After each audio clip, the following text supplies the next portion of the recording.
Bonjour à toutes et à tous, c'est RK. Aujourd'hui, nous nous retrouvons dans la 47e partie du cours sur les structures algébriques. Donc aujourd'hui, nous allons nous intéresser aux groupes symétriques. Rentrons alors dans le vif du sujet. Donc soit E non vide, et soit S fracture de E, l'ensemble des bijections de E dans E, c'est-à-dire les permutations. Démontrons alors que pour tout FGH de S fracture de E3, entre parenthèses f rond g, le tout rond h est égal à f rond entre parenthèses g rond h, et f rond l'identité de E est égal à l'identité de rond f, qui est égal à f, et identité de E appartient à S fracture de E, et pour tout sigma phi de S fracture de E2, sigma rond phi appartient à S fracture de E, et pour tout g de S fracture de E, g-1 appartient à S fracture de E, qui existe car il s'agit de permutation, et donc il s'agit de bijection. Donc, nous savons que S fracture de E est inclus dans l'ensemble des applications de E dans E. Donc, pour tout FGH de S fracture de E3, entre parenthèses f rond g, le tout rond h, est égal à f rond entre parenthèses g rond h, et f rond identité de E est égal à identité de rond f, qui est égal à f. Donc, nous savons que, c'est-à-dire l'identité de E moins 1 est égale à l'identité, car il s'agit de l'élément neutre.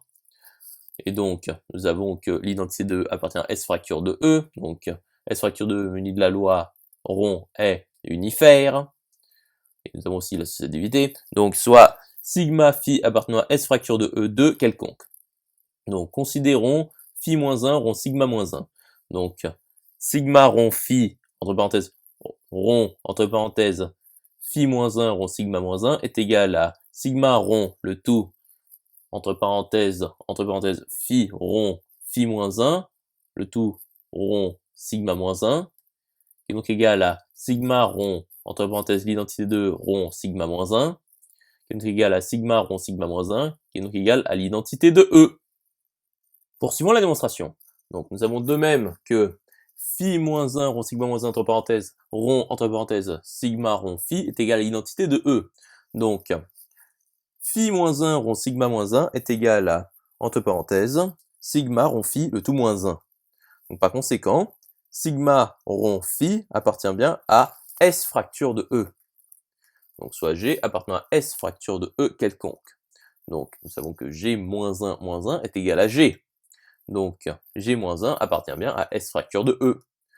Donc soit l'invariant, soit inv, l'application de S fracture de E dans P de E, qui associe à sigma l'ensemble des x appartenant à E tel que sigma de x est égal à x, et soit sup, l'application de S fracture de E dans P de E, tel que, qui est associé à sigma, E privé de inv de sigma. Donc ici, la démonstration est établie.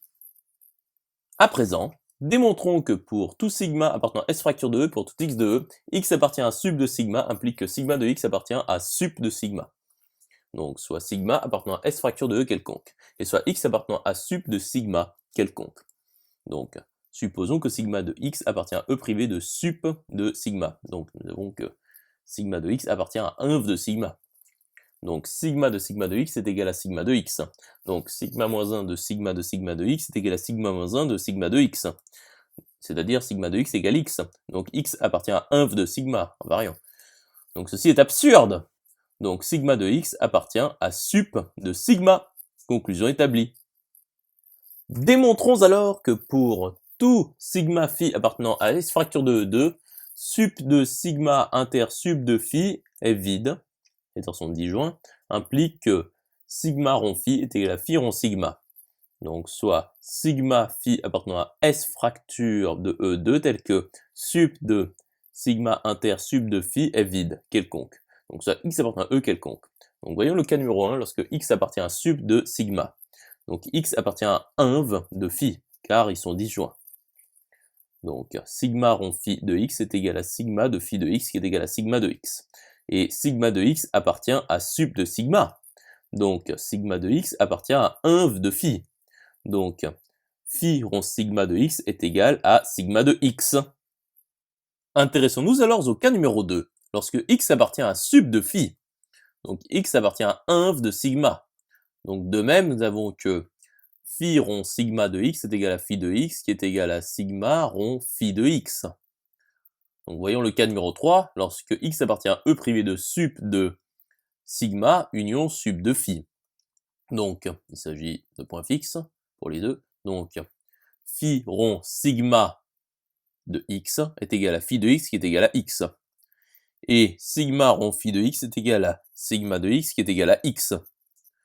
Donc par conséquent, nous avons que sigma rond phi est égal à phi rond sigma. Conclusion établie. Continuons l'étude. Donc nous appelons alors S fracture de E rond le groupe symétrique de E et ses éléments les permutations de E. J'espère que cette vidéo vous aura plu et vous sera utile.